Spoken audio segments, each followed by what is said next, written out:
That's it. We are live today. It's Tuesday, 14th of August, 2018.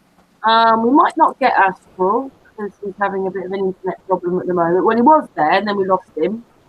And then I don't know where Patricia is right now. But she'll hopefully be on. And we have Flat Earth News, and we have the beer guy. So good evening, guys. Hello. The beer guy. Give me a beer. I'm having one now. Yeah, you got one going? Yeah. You're lucky one. Good. Sorry? Are you okay, Karen? Are you good? Yeah, I'm good, thank you. Just a bit anxious there because we had Astral and now we've lost him, so don't know what to do about that really. Your weather finally cooling off? It was quite warm today. It was quite cloudy and a bit cooler this morning, and then this afternoon about 5-6 o'clock I was thinking, God, it's so hot. So it would be nice that the nicer weather came back, but it almost looks like autumn's coming, to be honest. That's what it looks like to me. Out there, the leaves are all coming off, and I know that we're a bit dry here, so we hadn't had any wet proper rain for months now. But all the leaves are dying. So yeah, it's like it looks like autumn here. The leaves are dropping, so I bet you could use some rain. we had a little bit yesterday. But usually we get like hours and hours of rain, which we haven't had. We haven't had that for months now. I haven't really missed it, to be honest. It's just good for the crops and things, isn't it? So, how do you do breaking up there a little? Oh. I thought that was... I hear everybody okay. We're having a little chat with the beer guy today. He's a bit frustrated, aren't you, Rich? A little bit, yeah, but I'm still laughing anyway. It's nice. There we go.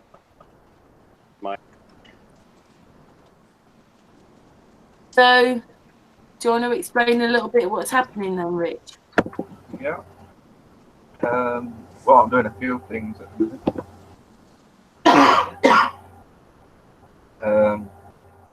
Well, I was working 2 jobs, and shouldn't have been getting taxed on any of them. And yeah, when I basically quit the other job or finished the other job, they decided to take like 50% tax off of the money that I was earning at my main job. They didn't pay the tax back from the job that I've just finished. So I was expecting tax back, but instead I got 50% of my wages just took off me. So now basically a woman said on the phone that it was down to the advice that I got off the original person that I spoke to, and that because I followed his advice, that's why we're in this sort of predicament. So now I've done a subject access request to HMRC, and I've asked for him to supply me with the name and the call records of when I rang them previously. And then I think if it is what I got told to do, and if it's exactly what I did, then I think I've got a right to challenge it, because I was supposed to be going on holiday, and I think that's just it's gonna hinder my holiday, and it's gonna make me not enjoy it as much. So I'm gonna try and get some money out of them that way. You said that they were going to pay you something back and pay you back slowly. I've never heard anything like it in my life. Yeah. They took that 50% of my wages, which I shouldn't be getting taxed anyway, because I don't earn enough. I ain't earned enough for the last couple of years. But then they took it off me, and then they said they're going to pay the tax that they've already taken off me, paid me back at like bits at a time, like trickle feed it back to me. which I don't think is fair because I was expecting an extra like £220 on top of my wages, but I didn't see that £220, and they just straight took half of my wages off me. So now technically, I think they owe me like £500. What you've been put on like emergency tax, which is they take 50%, don't they? I don't know. This is why I try not to earn over the tax. I hate paying tax. I hate the idea that it's going to pay for people to go and kill innocent civilians in different countries and not even go towards a system that's worth paying for. Yeah, we're paying into that system. Can I just say that Patricia's joined us? Hi, Patricia. Hi, Patricia. Will she unmute? There she is. Oh, she's trying. Hello? Patricia? What? We can't hear her. Oh dear. Hello, can you hear me now? Hey! Hello, my darling. You okay? I'm fine, thanks. Hello, everyone. Yeah, Astral's. I was talking to Astral, and he was telling me that he had a bit of a computer issue, and then just when he said, "Oh well, it should be all right on Hangouts and stuff," his signal went, and he managed to get on the Hangout, and then he went, and he's not come back. That's great, isn't it? Because he's got an internet problem which he's had for the last couple of days. Anyway, hello, my darling. We've got Rich on and Flat Earth Dude, and we're listening to Rich talking about pains of tax. Talking about what, sorry? You Pain. haven't got the signal tonight. Yeah. Maybe I'll put my bandwidth up a little bit. Is that a bit better? Yeah. You're loud and clear, Yeah. Karen. It's just Yeah, the other that's better. people. That's better. How do I? Oh, Just right. Rich. Okay. I put the bandwidth up a bit. It'll be better for everybody, maybe. All right. It sounds Okay. better. Definitely.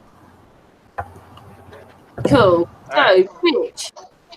So, Rich, they just held back your half your check on a couple of checks, or Well, I was supposed to be getting back like £220, and rather than giving me £220 back, they basically split my wages in half, which then they took an extra 300 off me. So I've been left with 300 for a month, and I was expecting like 800. ouch. Yeah, and I was supposed to be going away on holiday, so it's Ouch. Oh man. Yeah, the tax man. 1 for you, 19 for me, baby.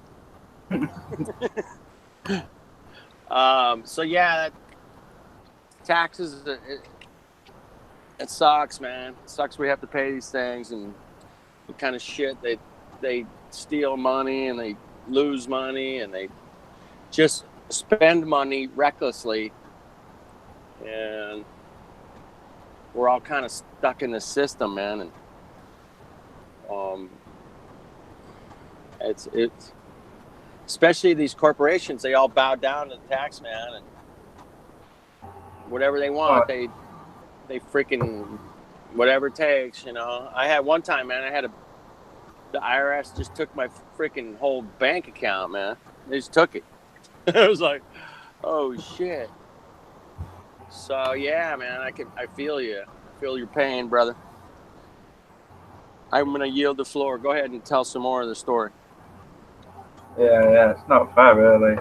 If I was self-employed and I weren't working for a company, then I won't pay any tax. I'll just keep it all. And then if they tried asking me what am I doing, I'll just be like, well, what business is it of yours? It's got nothing to do with me. I don't need to pay taxes.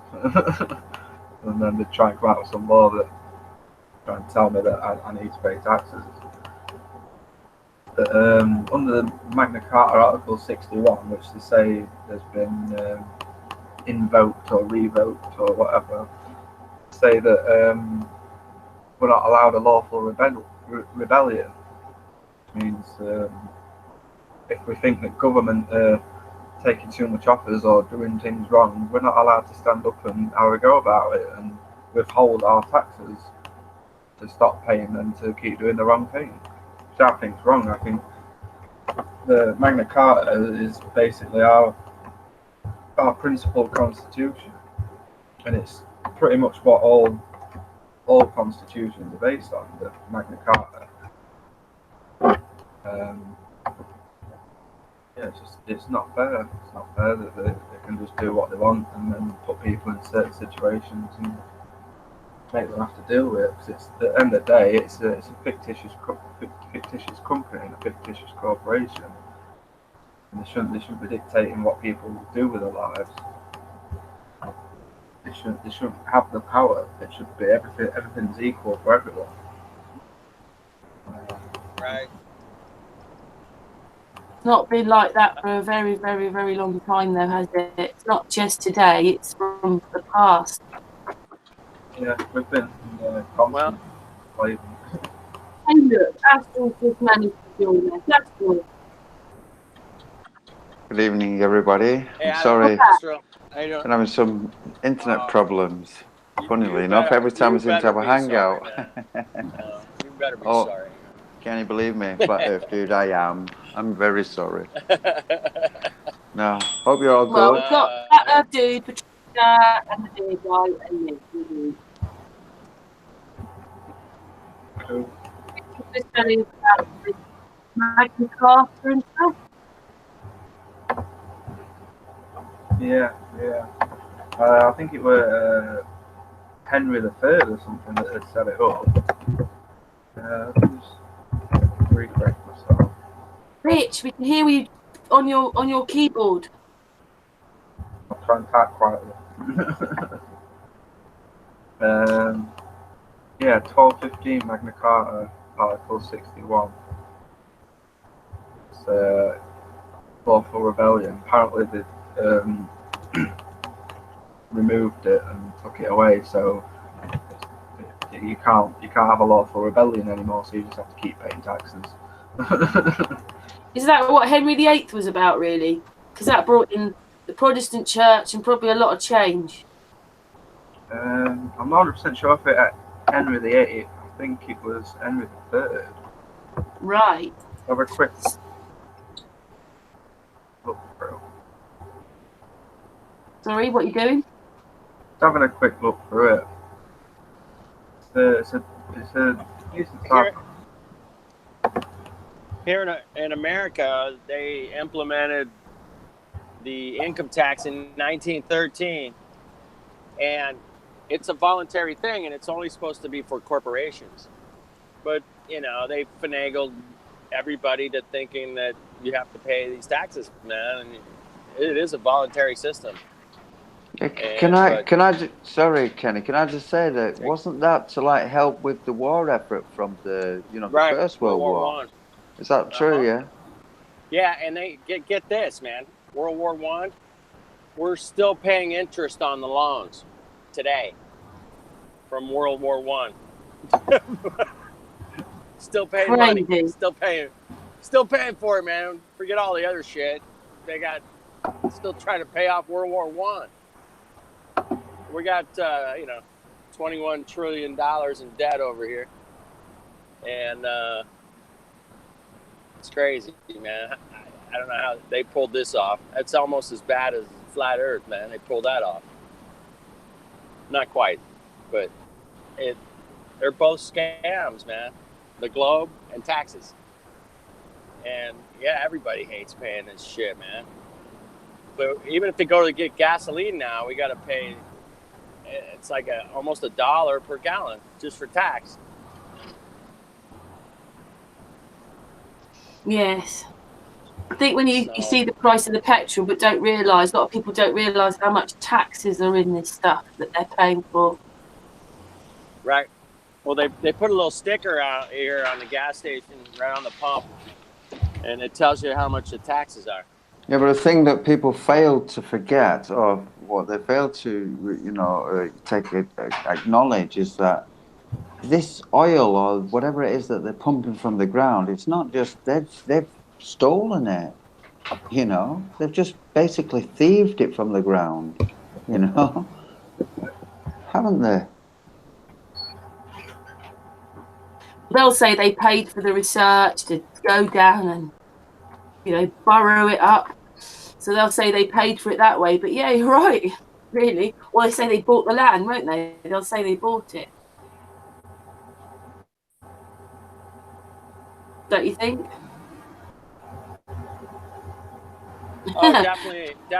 They, you know, justify whatever, you know. Here in America, man, if you own a house, you don't own any of the mineral rights to that land.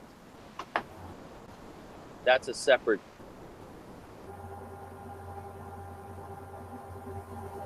Oh, you've just. Oh. Anyway, Rich, did you find out what year the Magna Carta was? Rich? Sorry. Where have you gone? Sorry. Sorry, I got a phone call. It's my lovely wife calling me. I've got a video I can share about taxes. It's a 2-minute video. Yeah, go. I don't know if you can play it You or put it not. in the chat room. If you put it in our chat room, I'll put it in their chat. Oh, you can put it in the chat room, can't you? Or do you want me to? Yeah, I'll just copy it to the chat here. Yeah, it's Godfrey Bloom. He starts talking about tax. It basically says the average day of a working Englishman.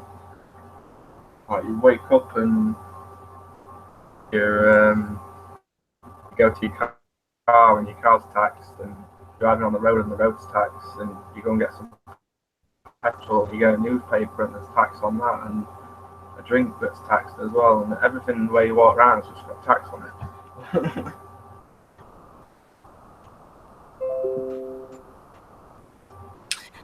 Yes. I remember when I was younger going to America and things were taxed, right? But we didn't have taxes like that then. But now everything's taxed. Yeah, everything's taxed. We have an interesting protection here in California for real estate taxes. And it's only 2% of the property value. And then it can only go up 1% a year maximum. So a lot of these older people that bought old houses, you know, 30, 40 years ago, they're not paying a lot in taxes. But if they were to like sell their house now, it's worth a whole lot more money. So the taxes would go way up. So it's called Proposition 13. Everybody knows it here in California, and it's a great thing because if without that, man, they would tax me out of my house, and they did that to a lot of people back in the day. There are some states, aren't there, that don't have taxes. Is that right, Flat Earth Dude? Yes, some states have no sales tax, and some states have no real estate tax, but their sales tax is really high. So every state's a little bit different, and here in California, we're getting slammed every which way possible with taxes. It's crazy, especially the gasoline. We pay more tax for gasoline than any state in the United States. So we're paying almost $4. How much is a litre of fuel then? We go by gallons here, and it's almost $4 for what I pay. That's like 4 litres, I think, isn't it? Right. So it's what? Yeah, it's probably a lot cheaper than you're It's paying. £1. It's about one. It No, can sorry. be more. It's about £1.50 a litre here. Yeah, a gallon is about 5 litres, roughly. Roughly, this is. Is it? So Yeah. So how much are we paying? At £1.50 a litre then? wow, To you him. pay. That's like $7 a gallon. About 2 bananas. 2 bananas and a loaf of bread, isn't it? $6 a gallon. That's Well, expensive. Yeah. So We pay, what, 70? Hang on a second. Is it 10? 10 kroner? Which is about £1, Karen. Per litre. $1 a liter. Per litre, yeah. All right. About the same ish. And people are crying. People are crying about it over here, and I know that in Britain a long time ago it was more than that. You know. Right. I remember Yeah. that. We were paying like $1. You were paying like $5. But when you look at the profits that these petroleum companies make, you know, I remember years ago listening to a conversation by some adults, and they were saying that the petrol, it only costs like 10 pence a gallon.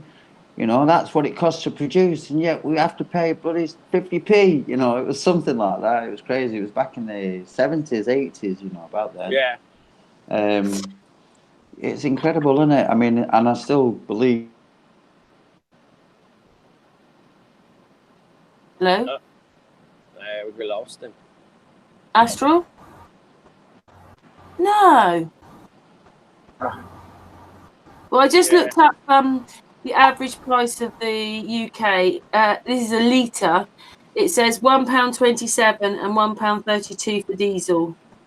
But don't forget, that's the average. I bet. I reckon it's probably another 10p on that.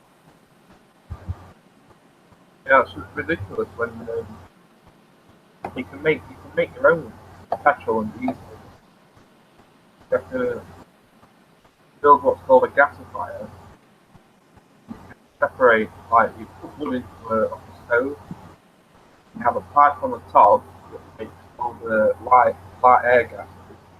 Set that on fire. And then Hardest time hearing him.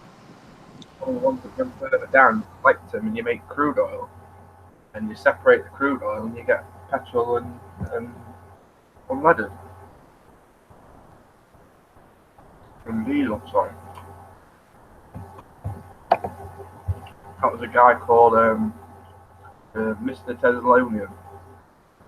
He does a lot of things on his channel with like free energy and It's a bit annoying, really. We couldn't have carried on having electric transport like we did.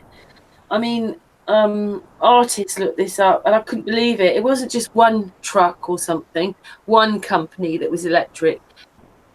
Loads and loads of companies with electric cars and trucks. It's a bit of a shame we couldn't have gone that way, isn't it, really? Yeah, that's a shame. In Los Angeles here, we used to have a electric train system all over the city. And trams? Yeah, electric, like trams and buses or whatever. You know, it was beautiful, and they're just gorgeous, and they were everywhere. But I think it was the Rock just bought them all out and shut them all down, and made everybody drive cars. And I wasn't Rockefeller. It was that oil baron dude. What the hell is his name? Roughly what time is this Flat Earth dude? Like in the 1940s, like right after the war, World War II. Yeah, they just bought them all up and got rid of a beautiful electric train system, man. They were everywhere, and they're all gone. I don't know about you, but we still have something that's always remained electric as well, if they're driving around, is the milk floats. They're electric. What's a milk float? Well, the milkman comes around and delivers milk in this electric milk float. He drives around, but the vehicle is electric. Maybe not all of them are today, but they used to be. Wow. That's what, but they should have left us with the rest of it, because we could have just been electric and clean and yeah. Yeah, we used to have bread delivery, milk. All that's gone. Now you can use Uber. They'll deliver your stuff for you. Oh well. But we used to have a tram system here as well. There was lots of trams here that have gone. I've been on the one in San Francisco. Yeah, that one's still there. They can't get rid of that. It's kind of iconic, but it's not. I don't know. I mean, I guess you can use it to get from one side of the town to the other. I don't know.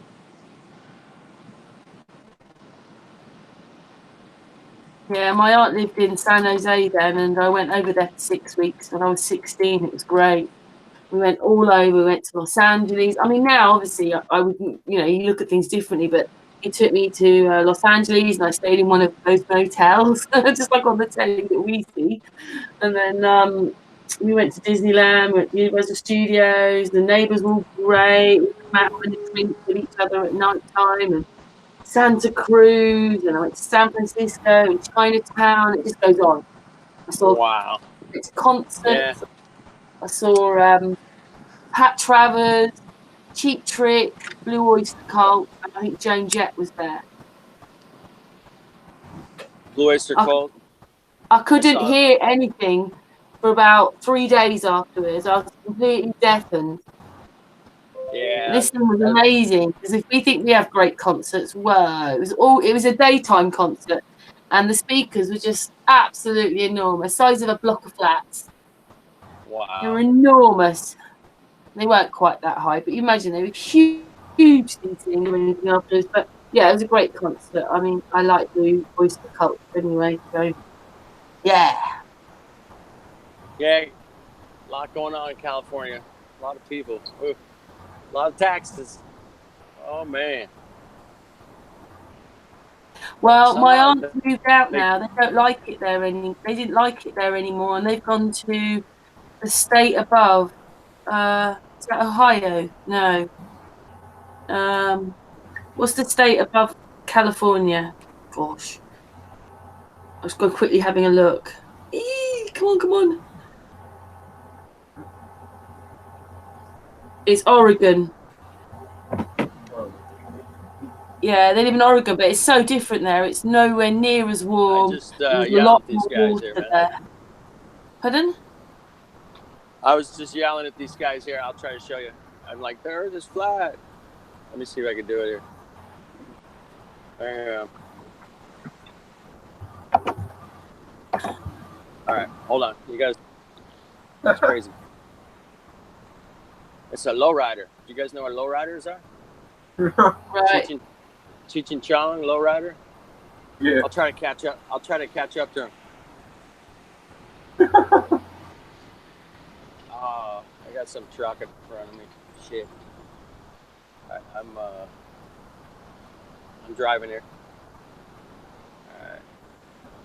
We're with you, Flat Earth, dude. Let me see if I can get up here and catch the lowrider, man. You gotta get past that lorry. There's a Tesla. Is it a Tesla?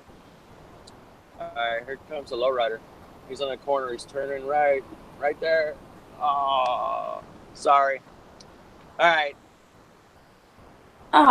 Anyway, I flat smacked somebody today. There you go. Maybe I'll get another opportunity later. All right, I'm gonna yield the floor. Well, thanks for trying. I heard they managed to,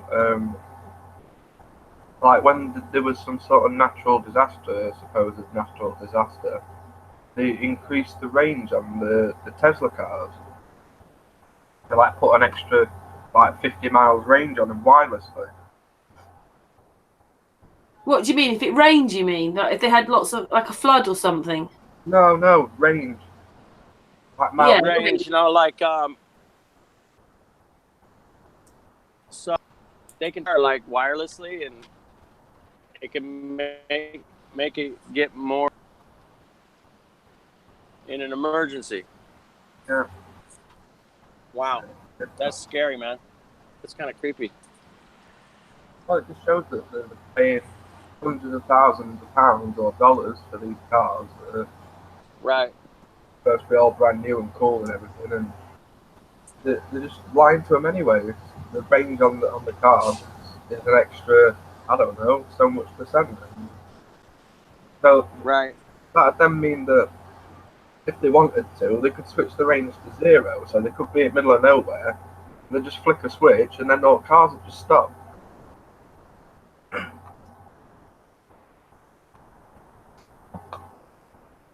I remember when I was at school, they said that there were going to be like another 20, 30 years before all fuels and everything start running out. Maybe they're just trying to switch us all over to electric so that they can then just turn it off and on whenever they feel like it.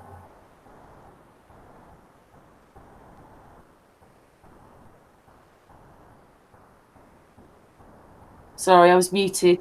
Well, it's hard to say what they're doing, isn't it, really? Yeah. Like I said, before you came on, I was watching stuff. What was that person's name again? Rich? The guy Felix? Oh, 1 second in my history. He doesn't like the system at all. He's not a flat earther, I don't think, but he doesn't like the system. And he doesn't like wrongs, and he's quite like bullshit. And he stands there, and this police officer said, you can go now, you're dismissed," like that. And he said, "You can go now, you're dismissed." And he's like that. And no, I don't have to show my name. No, I don't have to show my things. No, I don't have to do this. No, I don't have to open the window. I don't have to do this. No, I don't have to do that. And the police don't like it, do they? No. They like to think that they've got authority and power over it. Hang on, I'll look him up. A Zoom truth. Was that? No, hang on a minute. I'm just gonna get his name up just to be sure. Right. But the effort it takes. I mean, he went to court loads of times on one of these things, and it's like, oh wow. Oh, sorry, I put my thing on. Sorry. Oh. Yeah, I remember something. Yeah, the guy's been to court a lot. It's just that he doesn't like them getting away with it, so he stands there and he argues. And you can see, you know, like quite rude. That one. History. I'm gonna shout out to the chat. I don't know who's chatting with yo. John Felix in the chat. That's his name, John Felix channel. Yeah, shout out to the chat room. Daniel Reza, Psyche, Chilster, Diptra, Joe Mama, the plaintiff on that one. Michael, Dawn, the Clown Show, Daniel. Yeah, that's what I can see. Joe Mama. Joe Mama. Yo Mama, Joe Mama. I'm just messing around. Rob's in there, whatever you say his name. It's not Kilm. I don't know how to say his surname. K-I-H-N.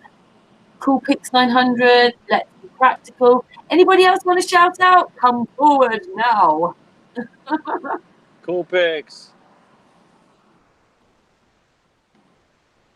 Yeah, I can't see it. If I try to look at it, it disconnects my Google Hangout. So it's a bit more difficult when you're on the phone. I know Rich is on the phone. Rich. A bit more difficult doing everything on there. Hey, Astral's trying to come back. He's back. We're back, Astral. Yeah, back, but for how long? Who knows? There's Claudia, Jericho Cow, Christopher. MI6 has got it in for you, Astral. Yeah, or someone. Somebody. Phone company.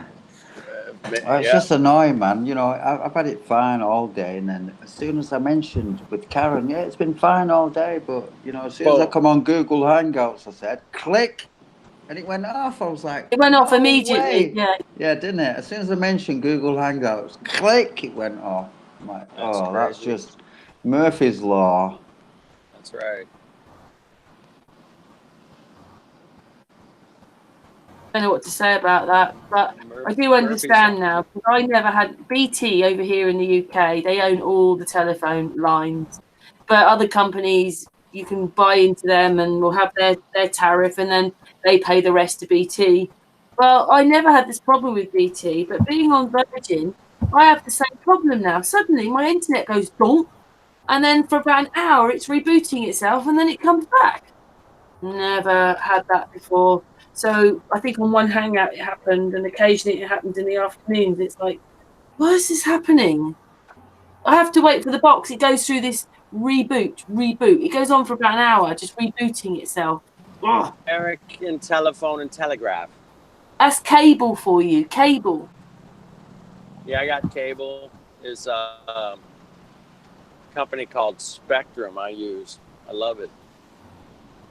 I can watch like 27 YouTube videos at the same time, and at the same time, and it's crazy. And it works. I don't know how. Nice. Well, I've never had internet when you're on cable, especially when the whole thing is dipping in and out. It takes about an hour to reboot itself. Oh yeah, those are rebooting. Yeah, it takes a while. It happens to Patricia. If you see Patricia going on and off, that's what's happening to her. And the same thing's sort of happening to Astral, where it keeps going off and coming on. Weird. Well, you know, we're pushing a lot of data through these connections. Well, also, I suppose it's been raining, hasn't it? So maybe this is the rain, and it's just affecting all the cables, not the satellites, the cables under the ground. Right. It's saturating the cables. I don't know. It's amazing we can have this technology, and for the most part, it works pretty good, but it just drops out. Yeah, but I've been on Hangout. Something that really annoys me, right? You know, I mean, you can be, well, we all experience this. You're driving along and you'll find there'll be a dropout, you know, and it's usually same spot. You get to know them. Well, sometimes the towers don't work properly, do they? But I mean, in a sense, come on, I suppose there's 3 places in the UK.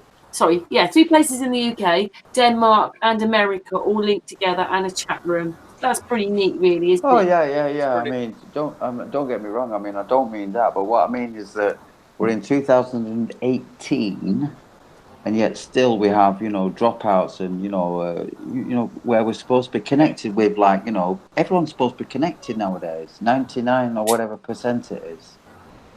Right. We still have areas where you ain't ever gonna get a telephone signal because you're down in a valley, you know, unless they put, like, you know, a mast that's no higher than a leprechaun's ass, you know. But yeah. Yeah, it's crazy that they made a phone call to the moon 1969. No problem. Yeah. Yeah. So. And if you believe that. And when you think about it, how stupid is that? It's cognitive dissonance. I think he went out again. Either. There was only a couple of seconds delay, which we have on the Hangout sometimes. Like Suzanne last night, Suzanne Boro in Malaysia. She was having a tiny bit. I'd say something, and I could hear it coming out on something slightly in the background. She had a slight delay, but she's right over there. She's miles away. Yeah, you understand that? But going to anyway, because they're on why when they make a phone call. Boy, you're breaking up. I mean, it was Earth to Earth. It wasn't Earth to space. Yeah, Earth to Earth. Earth calling Earth. Eric Dollard did a thing where he picked up radio through this bar that he put into the ground. Stuck a bar into the ground and then set loads of equipment with it. Picked up radio from like China or something like that. Pretty cool. Yeah, and would be totally impossible if we were on some spinning ball. Yeah, exactly. Yeah, did you find out what year the Magna Carta was then, Rich? Yeah, 1215. 1215 the year. Sorry, say that again. What year? 1215. So it's really, really old. Cool. Yeah, and then it got changed in 1297. I edited the original document. Is that after Cromwell? Well, that's if Cromwell and all these people are really true, because we don't know anymore now, do we? But Cromwell comes in, doesn't he, somewhere? And he's like the closest we've come to communism, really, well, supposedly. Yeah. Where's Cromwell? Let's have a look when Cromwell was. It's bad, isn't it, when you've got to go to the thing you hate to look up a piece of history. Yeah.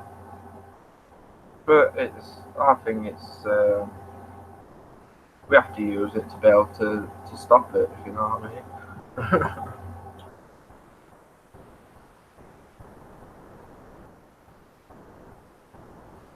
Let's have a look. He was when did it get changed again? 1297. Well, it wasn't him, because Oliver Cromwell was born in 1599. So they say the 25th of April, 1599. 1599, yeah. Yeah, so apparently King John signed the Magna Carta 1250, and then I think it must have been Henry III who changed it in 1297.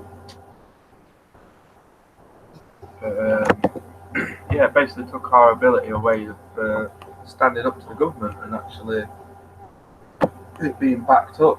And we're not forced to pay taxes. So if anyone forces anyone to do anything, that basically means that we're a slave. So they repealed that, or did whatever, revoked it, invoked it, and basically just accepting that we're all slaves now. Which we've been for rather a long time, really. Yeah. We might have always been slaves, though. You never know, because we can't prove the past, can we?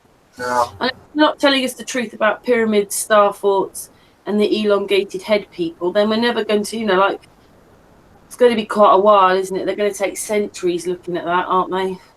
Decades. Yeah. They'll hope that we forget.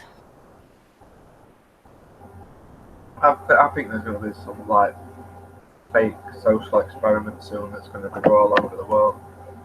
Keep saying it's going to be in 2020, near December time or something like that, end of December. All this fake alien invasion and fake. Mind you, if they give you a date, it's probably never going to happen on that date. And if they're going to do it, they're just going to do it, aren't they? Whenever they want. Yeah. I've heard big things for 2020 though. So it's a lot of policies and stuff and laws and everything are getting written in 2020.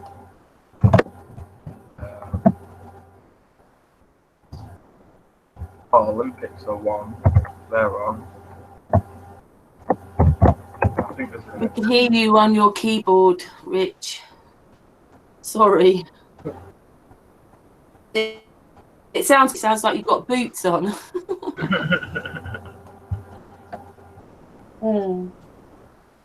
Anyway, I've met you, haven't I? Just so the chat room don't know. I've met you a few times. Yeah. Rich is a very lovely young man. And you've been to my house, haven't you? Yeah, I came back around for that. It ended up being Earth Day.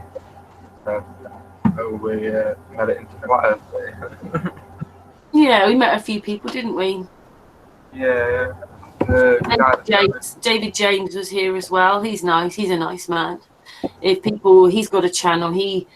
Well, anyway, yeah, he's a bit more like Russian vids on things we can't talk about. Yeah, and I met you at the Space Center. That was so funny that day. They just went off and played like little boys. Oh, look at this. Martin like an idiot. I couldn't wait to go on a hangout, link up and then start just walking around and finding the piece of moon rock that's there. But it made me realise that they have got everybody, like, look at a fake rocket. Look at the rocket. Everybody's in love with space. Yeah. So it's a bit cool. Literally can't get away from it. Everywhere you look, near every telly advert or every advert that's stuck on the side of an house has got something to do with space or some sort of hidden thing in it. We had like a little capsule there, like it was probably a reproduction one, but it was supposed to represent the thing that they came back in. And it's like, it looks to me, that's Astral saying that his internet won't come back and stuff. Yeah, it was so thin. It was like an aeroplane. It was like an aeroplane bit, like the cockpit of a small aeroplane, slightly altered because then the ends are different, and that's it. There's no difference. Like, it's that thin. Yeah. Do you remember that?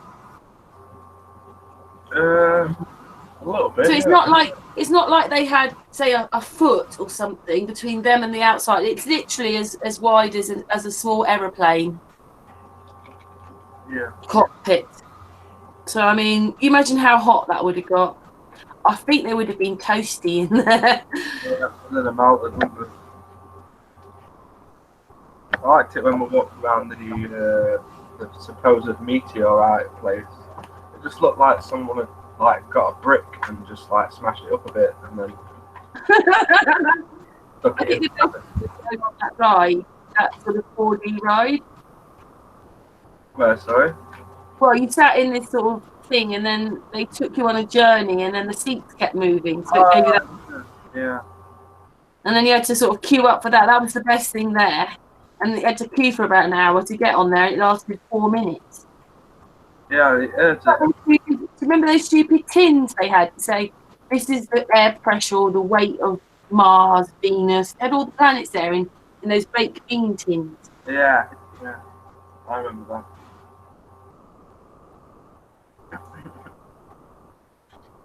But it just made me realise that the parents, oh, look at this, and look at that. And I was thinking, everybody's in love with it. They're all in awe of space, and none of it exists.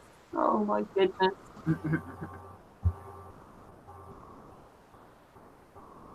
I don't know, when you wake up a bit and you look at all these things, like we were talking about it a little bit last night, films are different now, especially as everything's a green screen and not real. Well, some of the storylines are real, aren't they? Realer than we think they are, but that's fake, Hollywood's fake, that's fake, news is fake. It changes your mind on everything, really. Yeah. Parents, look at this.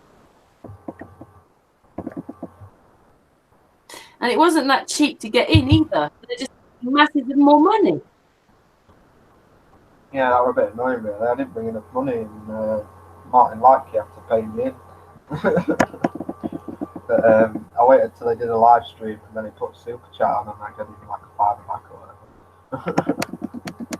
I owe him some more money now because he gave me some of his badges.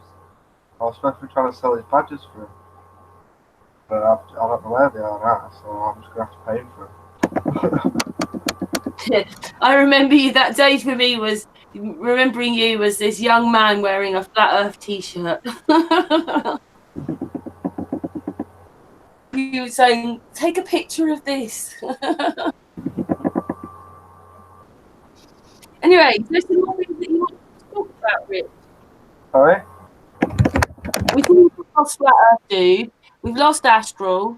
Oh, dear. Oh, Right, just come back and have a look. Yeah, we've lost everyone's Patricia again. yeah. Anything that you want to say? Well, I can go a little bit through another thing that I've been doing. If anyone's familiar with the three-letter process, it's when you it's on the Beat the Bailiffs and the Banks website, or getoutofdebtfree.org, and you basically print these letters out and autograph them at the bottom, because you sign when you sign something, signing as a dead entity, basically trying to bring a dead entity to life. It has no weight, but if you autograph something, it's basically more superior than a signature. And yeah, I've been filling these letters in and sending them off to these debt collectors, and I had a quick read through all the stuff, and yeah, they're not supplying me with what they need to be able to collect on a debt. In the first letter, there's something. There's a deed of novation and a deed of assignment. Basically, whenever a debt collector gets a debt, they purchase the debt off the bank. They're supposed to get handed a deed of assignment or a deed of novation. I'm not 100% sure which one's which. But definitions, it's one agreement. This is deed of assignment. Agreement under which some or all assets of an insolvent debtor are assigned to a trustee for selling them and distributing the sale proceeds equitably among the creditors. 2. Assignment or of a part of the proceeds for letter of credit by its beneficiary, usually an exporter to seller, to the manufacturer or producer of the goods being exported or sold, as a grantory of payment for those goods, also called letter of assignment. But yeah, they can't provide that. And what's this other one? I think that was deed of assignment. It just seems like it's a big game, doesn't it? It's like everything's been put out to sort anything out. Not just what you're talking about, just in anything. Anything you put your hand to is just absolute nightmare, isn't it? Yeah, there's the stuff that they tell you about, and then there's the stuff that actually goes on, the things that actually happen, and they're the things that go on in the background and you don't really see or hear anything about. But yeah, ask for a deed of novation as well, which is an agreement which transfers one party's rights and obligations under a contract or agreement to a new third party, which basically means like the agreement which I made with the bank was I was going to pay a certain amount of money back, and then they sold the debt, and then they haven't been given a deed of novation or a deed of assignment, so they can't prove that they are actually allowed to collect the debt. And if they don't have it, that basically means the company that's trying to come after me making fraudulent claims, and I can hold them culpable for basically trying to fraud me. Crazy, really, when you think about it. But it's all done this way, but it's actually done by it's really, really illegal what they're actually doing. And yeah, I've been basically I've started a course, trust education course, basically, following this man, Richard Ansar, that I think David spoke about him before. That's Indigo, isn't it? Yeah, Indigo. Channel. Yeah, I think he used to be an Indigo child, and then he changed his name to Indigo. Yeah, I was hoping that he was going to join us today, but he's gone on to Bosnia. He's on holiday. I think he's forgotten, but never mind. We've got you, Rich. I think he's been driving for like I think it's driven like 800 miles or something today. So yeah, I thought it would be. Yeah, he said yesterday, but I had a feeling that he's gone a bit later or something. Yeah, it might have done.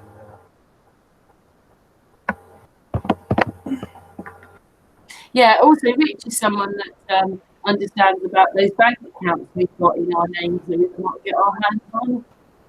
You do our death certificates, don't you, Rich? Yeah.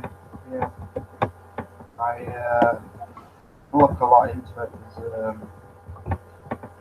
like near enough everything and everything you can think about, and to do with finance, it's all illegal. And what they're doing, they shouldn't be able to do it, and they shouldn't be allowed to do it. But across all these acts and statutes that they come up with, they're allowed to do it.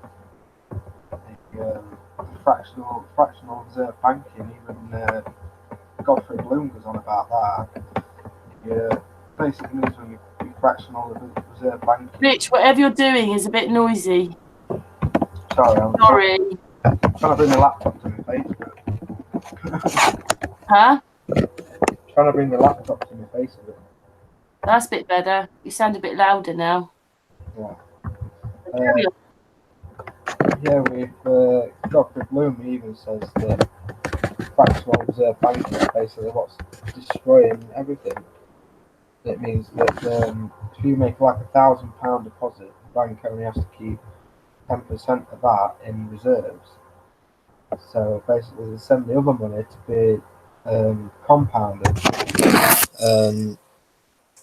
They just leave it multiplying to itself in a different. Oh, Rich, that's so much better. Oh yeah. Yeah. I just fiddled with something on this screen. Is that better? Yeah, so much better. Yeah. Oh. Yeah, it's ridiculous what they're allowed to do, and it's all backed by nothing anyway. And even if it was backed by something, I don't know. I just think it's the wrong way to go about it. Things that David has come out with before about Jack's fresco, which is he came up with the Venus project. It's basically a resource based economy where if, like, say a certain place hasn't got a certain amount of resources, we've found out ways to get resources to them, and yeah, we're basically just trading resources, which makes more sense to me rather than passing around these little rectangles that are worth nothing. I think when you did you think when you started this all out that it would be so ugly, this whole system that we've been set up in? That's the issue, isn't it? It's just done so. I don't know. I can't even explain what we're in. It's so ugly. Yeah. It's all been designed to fail, and it's starting to now. And the money markets and everything, they're all end up going to getting crashed soon. And there'll be no such thing as money, but I don't know what they're going to try and bring in next. But I don't think it'll be anything nice. Oh, they are going to change things because my post office here says in the end we won't be here. You'll have to do everything online. And you think, what? The post office online? And then in the bank, it's a small town, but a lot of people will use this bank. We used to have 3 cashiers. Now there's 2 because there's a machine there where you can put your money. You can't put coins in, but you can put money into deposit. Yeah. So they've got a cashier now for that. Yeah. Can you imagine how much a machine cost, how much a cashier cost? Yeah. It would have been good years of a cashier's life. So they're getting rid of it with the machine that cost probably 3, 4, 10 years of a cashier's pay. Yeah, exactly. That's what they're trying to do, isn't it? Get rid of all the labour and just have machines doing everything. So I wonder what it means for the people if they're getting rid of everybody. Probably try and turn us into machines. What, plug us in, you mean? Yeah, something like that. my mate, he always used to say, "Oh, I think it'd be a great idea if we could like." Well, no, it didn't say it'd be a great good idea. It says in about 50 years' time, we're all going to be able to plug into like a system, like we can store our brain in the system, and then we can fly around space and go for millions of years and not die. And I was just like, you sound ridiculous. It's like, one, they're in any space, and if they were anyway, would you want to be lasting millions of years floating around pretending to look for stuff? I was just like, that just sounds like a better prison than what we're already in. Yeah. Yeah, it kind of is. Myself, Rich, I know that you're doing your own stuff, but I couldn't help it. I got into like prisons, not here in America, death row and all that. And this whole thing, it's like, it's $70,000 for an average like prisoner. That's what it costs to house an average prisoner a year. That's not on death row or whatever. And it's like, what? Yeah, it's just money making. These people that own the prisons, they're rolling in it and laughing. They're like, oh, because most of the people in the prisons are there for victimless crimes. So they've like, I don't know, they've been taking drugs or whatever, or dealing drugs or stuff like that. The way I put it, I saw it was that, like I said in this little video I did, that, the boy's dad, he worked at this place, and it was a therapeutic community for highly disturbed children. So they brought them there to try and regress them back and give them things that they'd not had. Like, they had been so mistreated, like not loved, no boundaries, not had their nappies changed, not been fed properly. Yeah. And so they didn't understand any of these they are like rules. But I suppose if you don't I suppose it's like training a child in a sense, then they're going to behave like animals. And of course, these kids are a bit like that because they've had no boundaries. They're also maybe 10, 12, 15 when they try to bring them back. They can suck their thumb. They get diagnosed as psychotic. There's all these things going on. And there's about 45, 50 of them living in these houses. And then it's a bit like what they do in the prison. Something happens. They don't like it. Someone's getting told off. They all start going, la, la, la, la, la, la, la. They're all banging around. It's like, oh. It's such a highly strong place to live in. But all they are is hopefully they've got a bit of hope because they're being regressed and hopefully helped. The Bruderhoffers, they're a German family. This is not quite an English thing, which is the Bruderhoffers. But, like they're victims of victims of victims of victims. So they're not really helping anybody. We're not helping or sorting out society. We're just making it more, like animal-like. Like we're putting everybody just in cages and treating everybody like animals. And even though half of them shouldn't be there, they need other kind of help because they're victims. Yeah. It's just a cycle that they've managed to get us into. If you think about what was happening in the Victorian times, I think most Victorians just like children, less children hopefully today get touched than did in the Victorian times, but we haven't come from a very nice place. Yeah.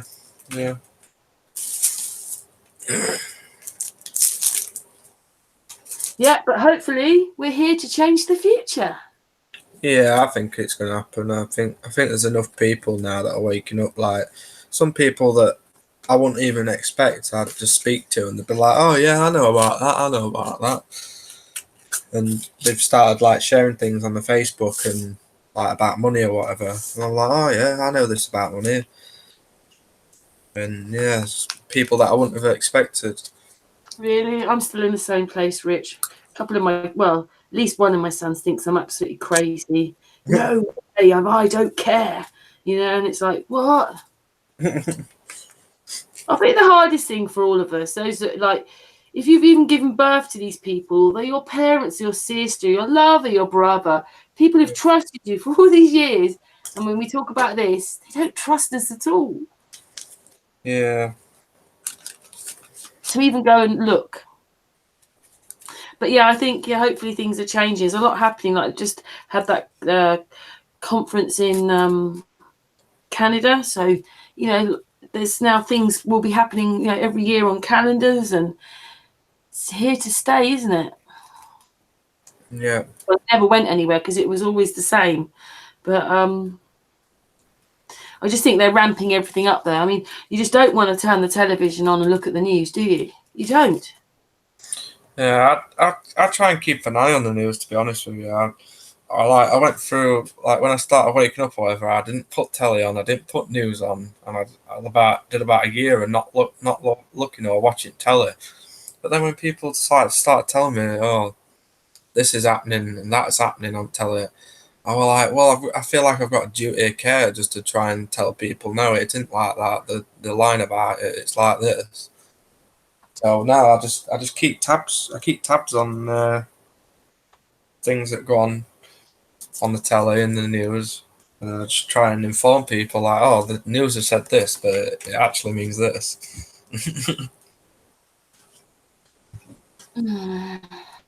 So what's happening then in the news lately then? Because I don't know. Well, they didn't say anything about like ISIS or anything for a while, but I think someone's caught wind of that, and now they've started mentioning it again.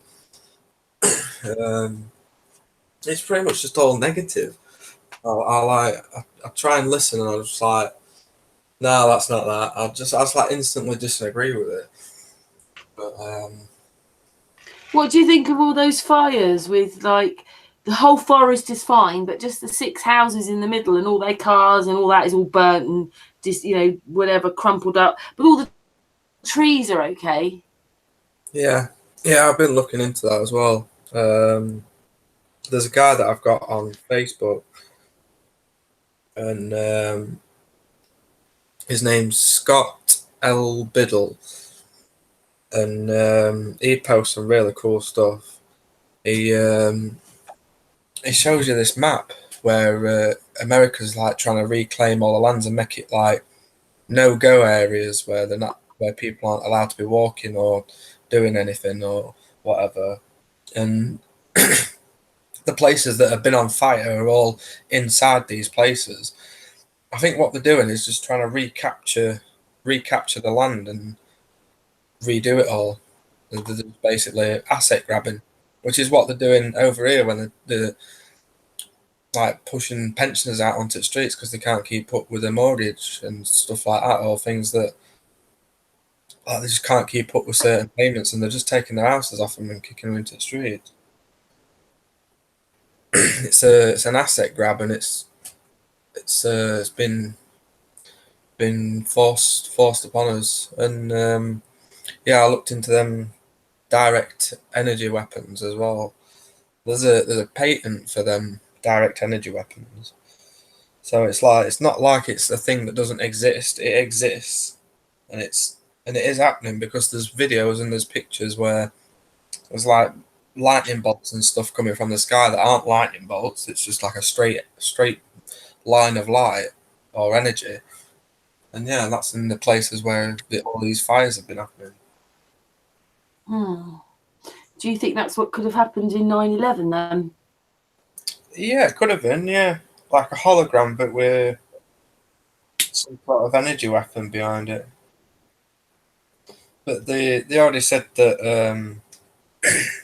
that they were that company that was supposed to be repairing all the lifts and elevators and stuff. And they were like a private eye company, and no one had ever heard of them, and they'd managed to get this big contract. And I think it were them as well that had been fitting all the explosives and stuff. But yeah, it could have been something else to do with that as well, because they've had hologram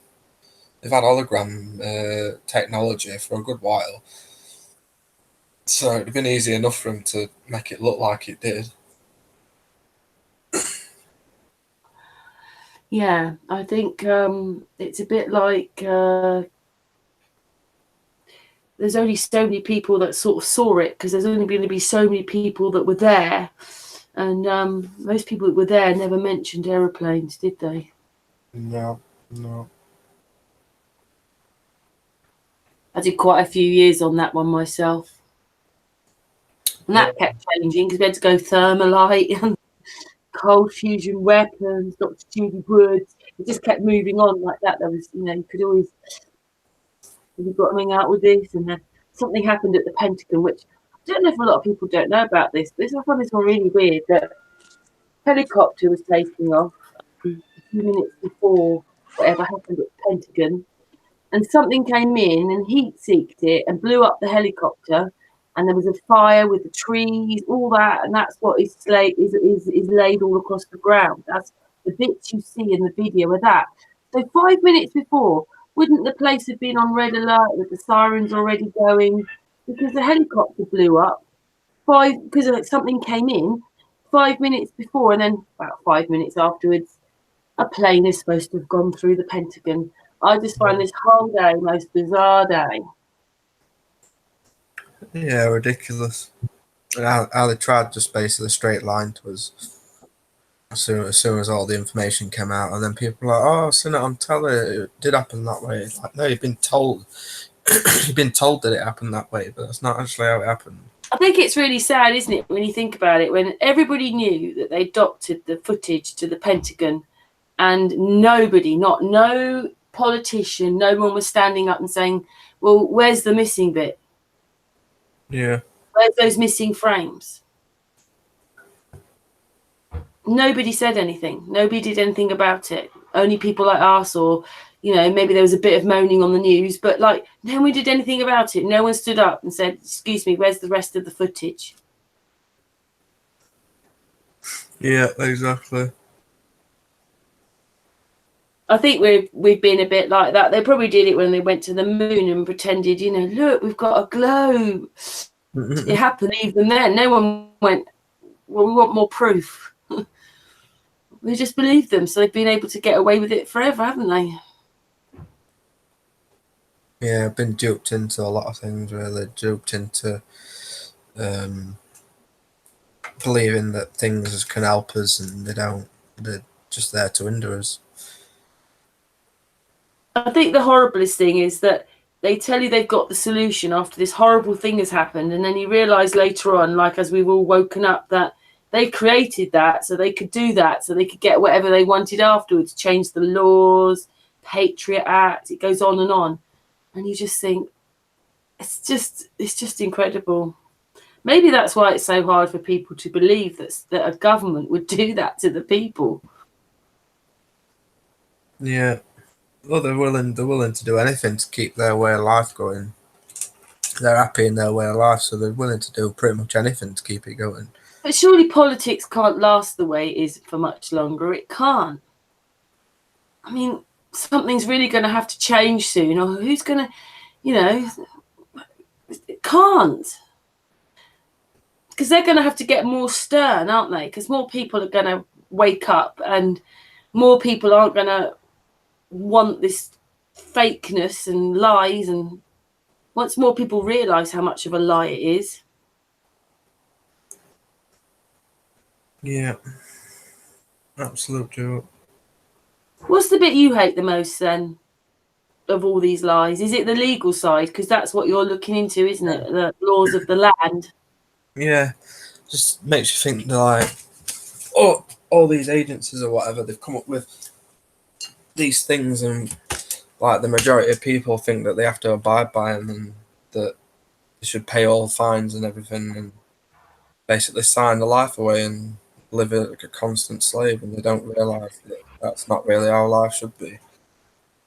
It's hard to get it through to people. They like the system, which is strange. I don't know why. People like the system. They like how it's set up and designed.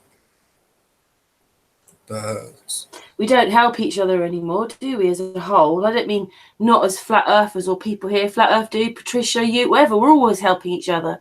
I don't mean that. I mean out there. So nobody likes to help. Nobody cares. Yeah. I feel guilty sometimes when, I was walked past and I could have had the opportunity to help someone with something, but I just didn't. And I feel right guilty for the rest of the day. So now I'm basically just trying to help people. If I see a situation where someone needs help, I'll just go up and talk to them and give them a hand or whatever.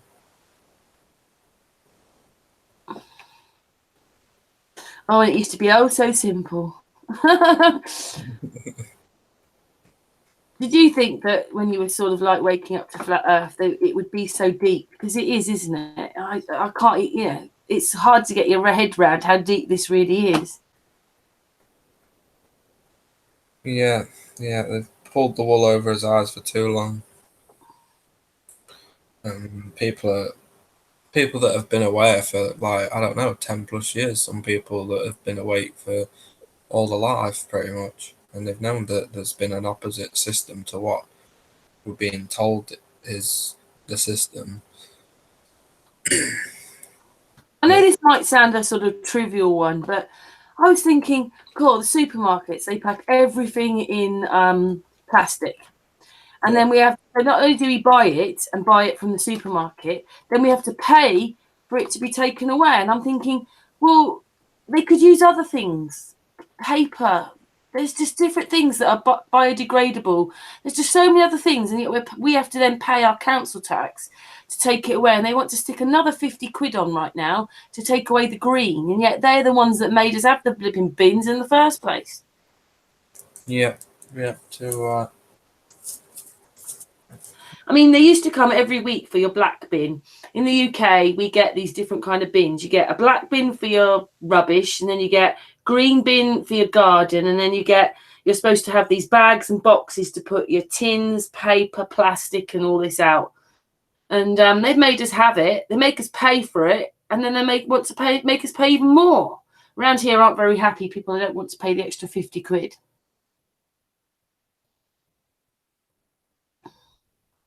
Oh, we've lost little Rich. Been talking to myself. Flat of Dude, are you there?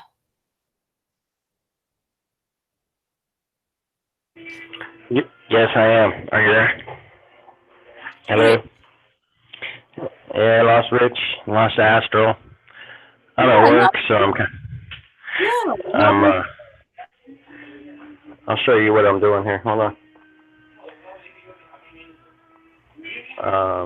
Hang on. Here we go. I'm working on a violin.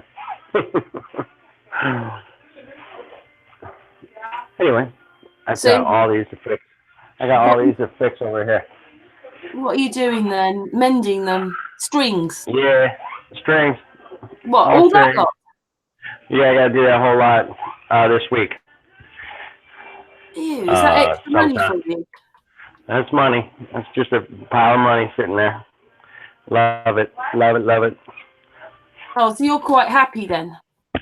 I am very happy. In fact, I'm so happy I might even buy a guitar today.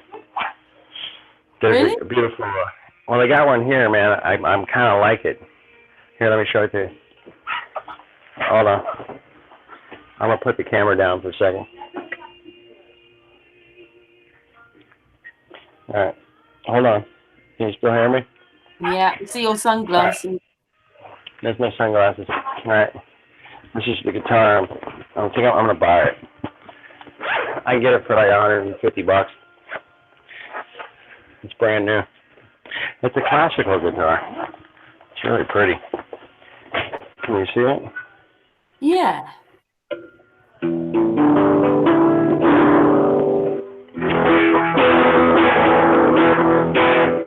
It's got a pickup in it and battery. Anyway, it's beautiful, huh? Brand new. All right, I think I'm gonna buy it. You've spotted it in your shop, have you? I did. Well, not my shop, but the shop I'm working at. It was on my bench this morning. I thought it was a sign. Here, take this home. So how many guitars have you got? I forgot about, I don't know, 9, 10 maybe. It's hard to tell. I got it's masses for you to mend. Yeah, I'm at a whole shop here, but I only work here 1 day a week, or 2 at the most. Anyway, beautiful shop. Just hanging out, fixing the strings here. That's what I do. String and ring. How long will it take you to mend them then? Yeah. So I missed a lot of you guys, what you guys are talking about. Oh, we were just chit-chatting about the state chit-chatting? of things. Yeah. Yeah, they're horrible, isn't they? It really is horrible. And what a horrible place we live in. You actually understand what it's about, or just the method of why it's being done. Right. Oh, it's just brutal. They Sorry, all these people watching the televisions and thinking, oh, well, those are only the sheep and the cows. Well, we're treated the same. Yeah, it's very disturbing, and hopefully we can change it. You know, we need to come up with some good ideas. We got to keep looking into it. So what do you have to do then? Tune the things up, or put? Yeah, put new strings on it, a new bridge, a new tailpiece, and a new chin rest. And I charge, I don't know. I think I make like $50 doing that.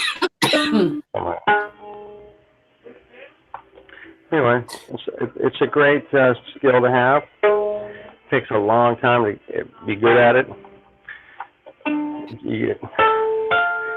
Uh-oh, that's a little sharp. Hey,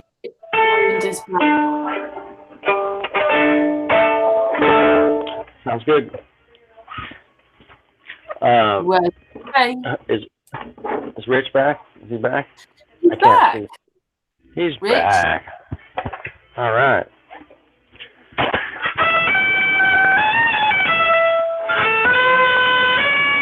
No, he's not back. Oh, dude. Oh, he's back. Yeah, he's back.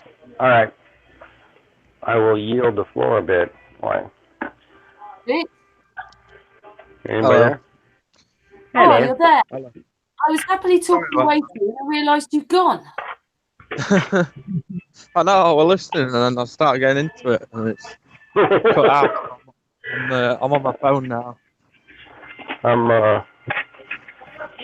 There you go. All right. You got a violin? Yeah, I fix violins and cellos and basses and guitars. Oh, cool. And sometimes I build them. Not too many these days. It takes a long time to build instruments. Cool, man. I used to play violin a bit. Cool. Yeah, I don't really play it. I play enough to know if it's working. I can play guitar though, a little bit. Yeah. But I'm not a guitar player. Anyway, this is all these are for schools, so they're not real high end. You know, it's not like $50,000 violin or something. You know, it's like $100, $200, $300. Yeah, man. Cool. Yeah. Yeah, it is cool, man. It's a great craft. It's a great way for me to make money. You know, I'm not getting rich or anything, but I really enjoy the work. So, if you can work for yourself. How long will it take you to do that lot on the ground then? What's that? How long will it take you to do that lot you showed us on the ground? You know, waiting. That's probably like 2 days. Maybe like 5 hours a day, so like 10 hours.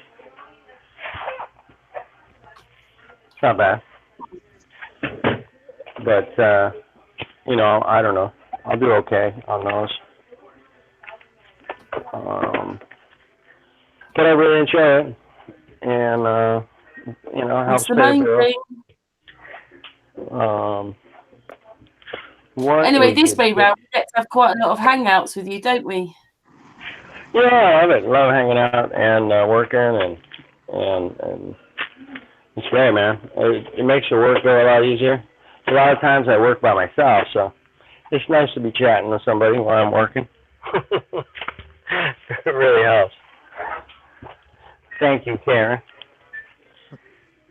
Dude, we've had some brilliant hangouts with you. Um, today's the 14th, right? Is that correct? Not one person have I ever heard say one bad word about you, Flat Earth Dude. Well, I don't like arguing. I don't like calling people names. So if you can avoid those two things, most people will like you. I don't usually leave bad comments or anything. Yeah, I've You always, know, I don't like arguing. I don't like arguing. I don't like raising my voice. I don't like to get my blood pressure up.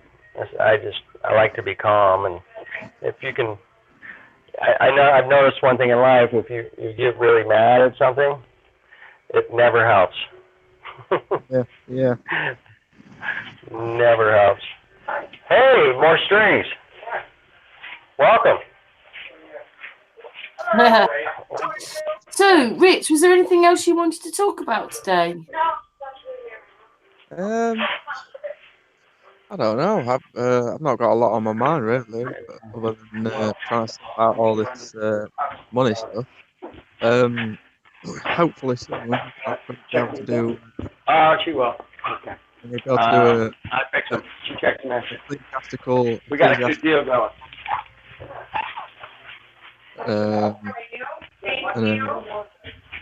evidence of life form, and then I'll be able to start issuing my own promissory notes. And then hopefully I'll be able to issue loads of promissory notes for things that'll help change the world. Like I wanna help. Well, not help, but like get the help of allegedly Dave, and because he can build geodesic domes, so I'd like him to come and teach me how to do that. And I can set up like little habitats in places.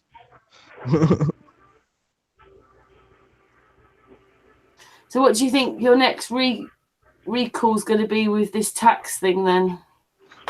Well, I've done that's subject access request, and they get 30 days to respond. And like if like 2 months down the line they still haven't responded, then I can inform the Freedom of Information Commission or whatever they are, and then they can then go and pursue them because they're supposed to by legislation or law or whatever, but because they're acting publicly, they have to abide by it. They have to provide this information, and if they don't, or the calls are lost or whatever, then they're going to end up getting fined or sued or whatever. I don't know if I'll be able to do anything about it. I'll probably be able to put my point across that it basically like hindered me being able to go on holiday and have enjoyment of a holiday.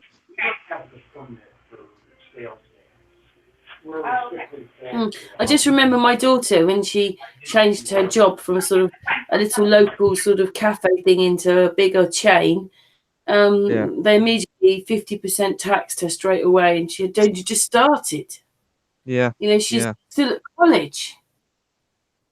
So, yeah, ridiculous. Maybe that's what they've done to the 50% taxture, emergency taxture. Yeah.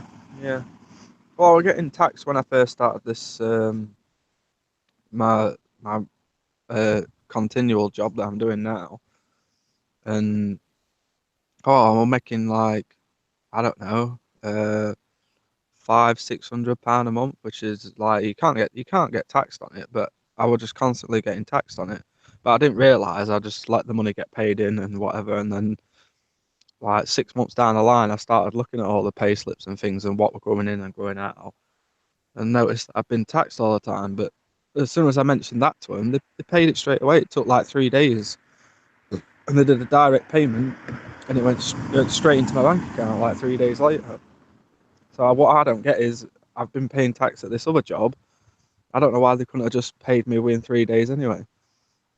But they just came up, the people that I was speaking to was coming up with loads of like, oh, well, your tax code's this and your tax code's that, and it shouldn't have been this and that. And It's like, well, why should I be the one that's like basically getting punished and getting things taken away from me? Penalised is the word, isn't Yeah. it? Penalised for, yeah. But I think it happened, if it's a bigger company, this is what happened to my daughter. Yeah. They should be able to sort it out quite quickly once you actually tell them. Yeah, hopefully so. But now they're saying that they're gonna like trickle feed it back to me in bits. If I don't earn over £900 a month, then sorry. I've never heard of that before. They should just pay your money back, shouldn't they? Yeah. It's ridiculous. I was expecting like £800 coming through, so I'd have had like what I could have bought my holiday, sorted that all out, and I'd have had what I'd have been getting paid anyway, just sat in my bank, and I could do whatever I wanted with it and add some spending money.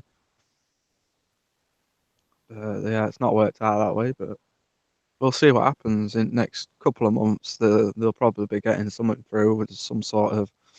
So I'll do an affidavit form or affidavit, and that'll basically just put down if you've got a document, then you do it as an affidavit and you get it notarized and you send it off and they don't respond to it. If you put a term in the affidavit, like if you don't respond within 28 days or 30 days or whatever, it basically stands as that's the law and that's how it's come. And if I put like I think I should be receiving some money back, but because you've made me feel at loss because of non-enjoyment of a holiday, that now I want to be compensated for that. Because when you look at it, you put if you're going away on holiday, you're going away to make life memories, and you can't really put a price on memories. So I think it's a bit. I could put like, I don't know. I want £10,000 for the inconvenience and making me feel at loss. As to whether they do it or not, but if I do it in a legal form or lawful form, filling in an affidavit and getting someone to notarize it, and they don't respond, then I can just take it straight to whatever, some sort of like court and get paid that money.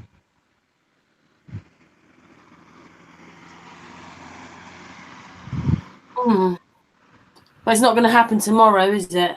No, nothing ever happens tomorrow when it's usually to do with money and courts and law and things like that. It's always a drawn out, long process. But see, this is what people have been doing. Like, say they've got a fine, whatever, for £300. They've been going into courts and dragging out the proceedings, like basically trying to claim that there's no jurisdiction of the court or whatever, and dragging out the proceedings so that the costs of the person after being on the day exceeds the amount of the fine, so they just throw it out anyway.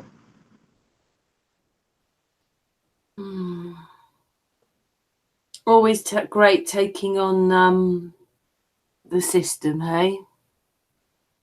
Yeah, I'm enjoying it. It's like I'm not going to win. I'm not losing anything by trying to do it. I've already lost out because I ain't got my money paid in, so I've already lost out. So if I'm going to try and I'll chase them explain down, something to the chat room about something that happened to me, and I just wondered, the chat room, right, if they would just say what they believe this is, right? Years ago, say about 2007, when you went to activate your card, they used to have a number on the back of the card that you'd have to ring up, and then that activated the card. Now that doesn't work like that. Now you just take your card out. The first time you use it, activates the card. But what happened was, for everybody that rang up for I don't know how long, 2-3 years, everybody that rang up to activate their cards in this certain period automatically, through an error in their system, added PPI onto everybody's accounts, whatever it was, whatever you were activating. But the thing is that they then lumbered all that into the PPI fiasco. But to me, that's not anything to do. Yeah, the product was PPI, but what they did was they put wrong charges onto everybody's accounts, and that's a totally different law.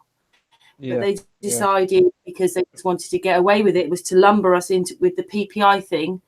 And as far as I'm concerned, what it does is when say for instance your bill was adding hundreds of pounds of extra, with this PPI product you don't realise has been added, and then it adds up to hundreds of pounds. Well, you then owe this money, and then it's mirrored on all the systems, that the banks use or anybody uses to look up your credit rating. So it's mirrored on all these systems. So it breaks the data. Is it Data Information Act? One of them it breaks. The Data Protection, Data Information, Data Protection Act. It must be that one. They Break changed it that. to GDPR. Giving the wrong impression of your finances because it's mirrored and it's wrong. So that then means that the chief executive was alerted and told that wrong. What do you call? Have I just said it? It's wrong. Charges. Bill put onto your. It's wrong charges put onto your bill. So the chief executive would have been known. And as far as I'm concerned, it means that whoever did this, it's because it's probably just not my bank either. That's fraud. And it's been going since 2007, just on that one thing. Yeah, it's because they know that if people actually figured out that it was fraud, that they wouldn't have to just pay the money back what they'd already paid. They'd have to pay extra because they'd done fraud. Unfortunately for us, it's going to be the PPI thing, but I don't see, because to have PPI, you had to sign for it. I never signed for it because they automatically put it on my account without my permission. That's wrong charges added to my account. It's a totally different law. Then things like what was it? The Misinterpretation Act of 1967, whatever it is.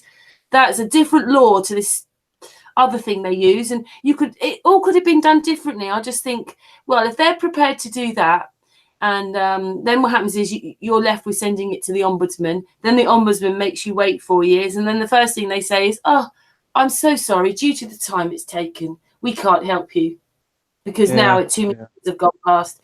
And you think, but hang on a minute, you caused the time. You made me wait 4 years. Yeah. This is why I'd never complain to an ombudsman or whatever, or the ombudsman. I'd go and seek remedy myself. I'd fill in an affidavit form and send it off, and then if they don't agree to it, or they don't mention, or they don't even reply, they don't even bother responding or whatever for months on end, you've basically formed a tacit agreement. A tacit agreement meaning that you can then go to a court of wherever, and because they're acting in public office, banks and councils and big corporations, they act in the public. So when you say to a bailiff, "Oh, there was this much money, it's been down in an affidavit, they haven't responded," the system, I rang them up and they said that they haven't even received it, even though you've got a slip saying that you've got recorded delivery and you've had it notarized. Then it'll have to get processed through the courts, and then you can then claim money back from them. Do you know something else that happened to me as well? Because obviously I actually breakdown of what had actually been paid back in this stupid PPI thing, because then they told me it was PPI that was on my account. But it wasn't that. It was because of their glitch. So as far as I'm concerned, it's wrong charges put on my account. It's something completely different. But what it was is that my bank said that they couldn't go back that far, and they'd actually destroyed the information. And even if they'd wanted to give it to me, they couldn't because it was destroyed. And then they made me 4 years, and then they sent it to the ombudsman.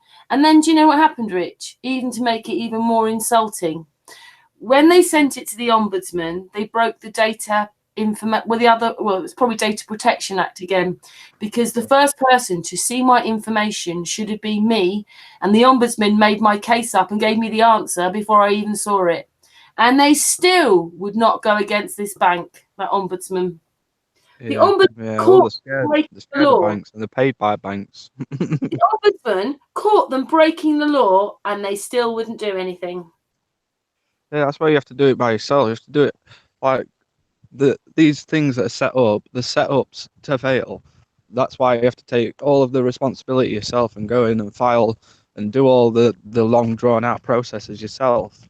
Might take time and effort, but you can then recuperate what time and effort you've put in. If you know that you're right and that they're wrong and that they can't really worm the way out of it, and you can hold that up in a court, the judge will always say, well, yeah, you're in the right, you filled in that affidavit, they didn't respond, you put terms on there, and now they're trying to say that they didn't receive it, even though you've got a recorded delivery ticket that says it was received and it was signed for. So basically them lying, and then that's them committing fraud. I can't believe that the ombudsman would do that to me. And the thing is, what it was is I actually told, like, this junior one looked at my case and I wasn't happy. So I went to the independent assessor who looks over the ombudsman, except she can't change their outcome. She can only look at the way that they did things, which to me is ridiculous. Anyway, I wrote to her, and they wrote back and they said, look, we can't look at your case until a senior ombudsman has looked at your case. I said, I know what's going to happen, and I'm telling you what they did. So we had to go through all that. And at the end, then the independent assessor, after another one lying, said that they'd done things wrong. But they couldn't change my case. Do a subject access request. The whole thing just to fix, and it made me realise that the ombudsman are a body of people being paid to do nothing. Because they can't help anybody, because they make everybody wait years, and then they turn around and say, I can't help you. So they're being paid to do nothing. And this is the point, because this was before Flat Earth. Yeah. To try and get help. He said, well, I can't help you. And then I tried to ask him about my daughter at school once. He couldn't help me there. And it made me realise he doesn't do education, he doesn't do finances, he doesn't do medical, hospitals. So what is the point of having an MP? They don't do anything. They can't help you, and they don't do anything for you. They just like the House of Commons and all that, all that crap. Here, Watto, and all that. I can't believe it. Like, your MP can't help you at all. So what are we voting them in for? Exactly. I thought an MP was there because they wanted to keep to keep an eye on the law and to make things better for the people. What a load of rubbish. Yeah, all voting is to basically say that there's joinder between you and the legal fiction. If you basically write into council and say that I want to be taken off the electoral roll, and that you're no longer voting, and that you don't want to submit and you don't want to do all this stuff, they have to do that for you. They have to take you off the systems. And then if they're not taking you off the systems, you find the individual who's saying that they can't take you off the systems, and then you basically hold them accountable, and you take that individual to court. That's what you'd have done with the ombudsman. You'd have found the individual who was claiming that they're the ombudsman, and you'd have took that person to court for delaying case and delaying this and making it so that you had no standing.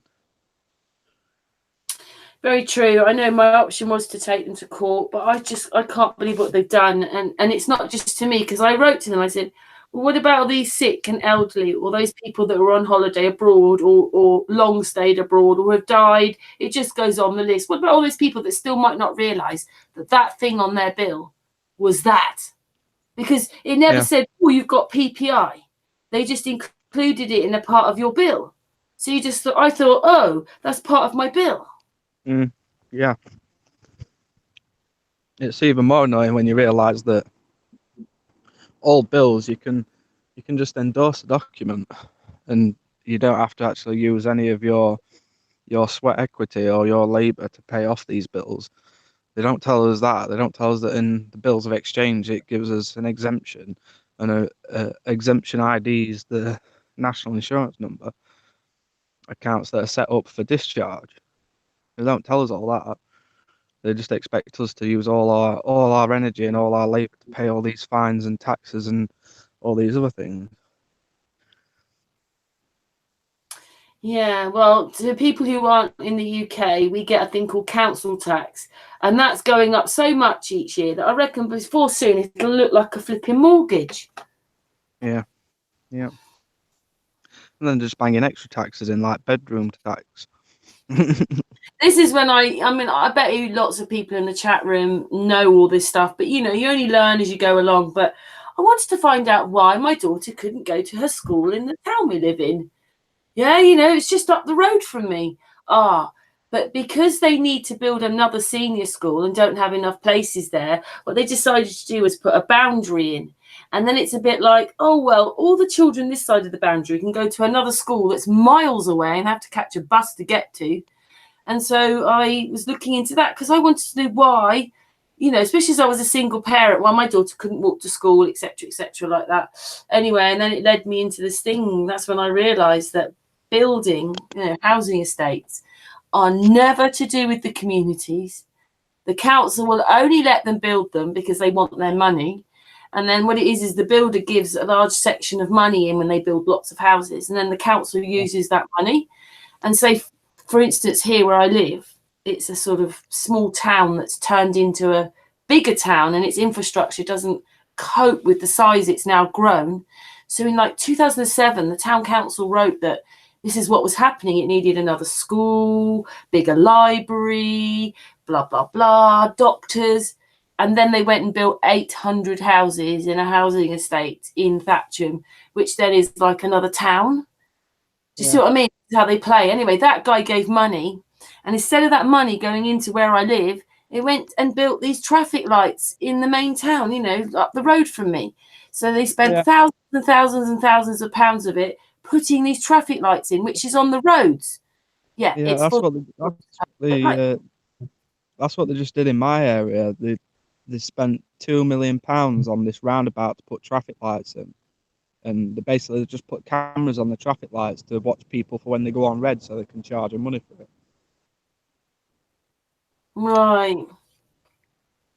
Well, I was a bit disgusted at that, especially when you've seen the document where it's saying before they build the 800 houses, with all those children. Imagine how many children took over in.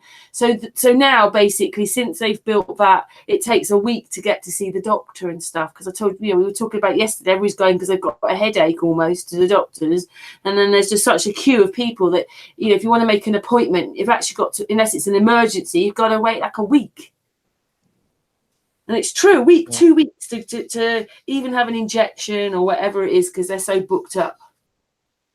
They can't cope with the amount of people that are here.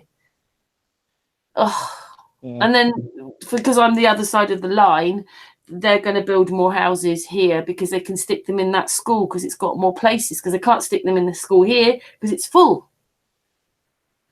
And it's just like houses are never, ever to do with the communities. They don't even care where they build the things. It's all to do with money. And then the builder might put a roundabout in and put in a bit of the infrastructure as well. So they go, give them that. We get a large chunk of money and a bit of infrastructure. Yeah.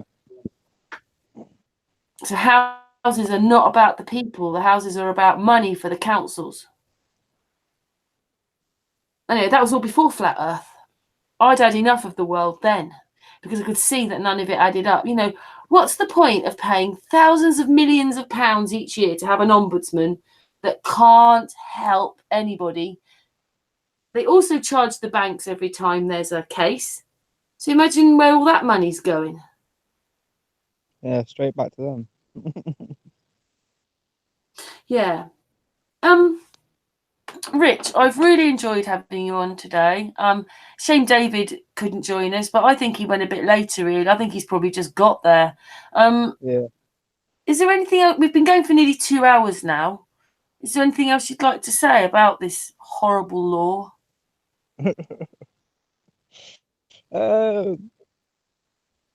Not much really. I know that sooner rather than later, it's going to end up changing. Everything's going to end up changing soon, because people are starting to realise that it's a load of bollocks. We're putting all this time and this effort into supporting a system that was designed to fail, and the powers that be basically corrupting the system, making the system even worse. And yeah, it doesn't seem like there's no end to it other than wiping it all out and starting a new type of system. Well, we have Aaron's Looming project. Aaron is coming on Thursday. Looks like we've got Aaron, Lavana, and Rob Taylor on Thursday. And then on Friday, we've got Crow 777. So Yeah. Rich, I really hope you never know, you may get your money before you go on holiday. You never know. But I'm not bothered. thank you for being a law of the land warrior. Thank you, Karen. Yeah, because also we have David Indigo. How do you say surname? David Jeremitria. Jeremita.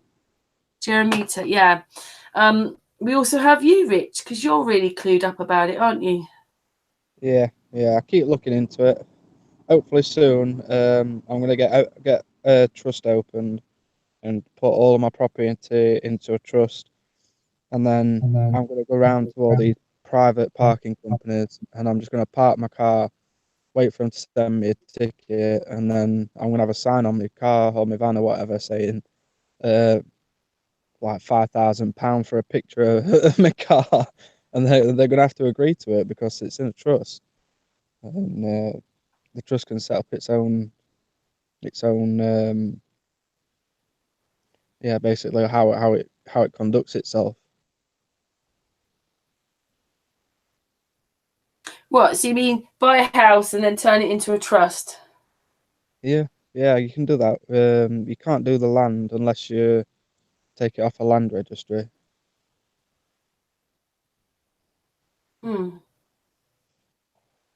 Anyway, thank you very much to Flat Earth Dude for being on, and I wonder if he buys the guitar today, like he said. Thanks to Astral, even though he had an internet problem. Thanks, Patricia, for hanging in there.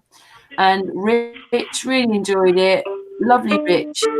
Thanks, Rich. Back now. Flat Earth Dude, we're just going to finish. Okay. I'm sorry. I was anyway, working and somebody came in, so I had to cut off.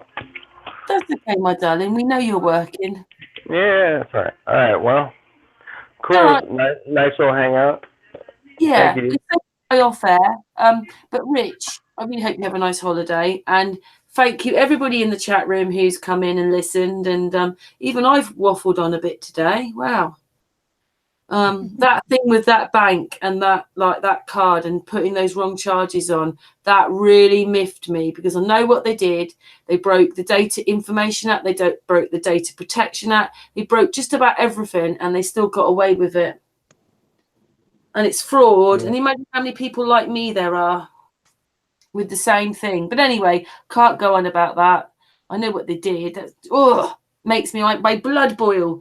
But anyway, thank you so much. We're back on Thursday. Thank you, Rich. Thank you, Flat Earth Dude. Thank you, Karen. Thank you, Rich.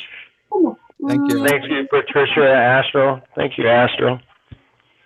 And talk to you soon. Thank you, Rich. Bye from us. Good night.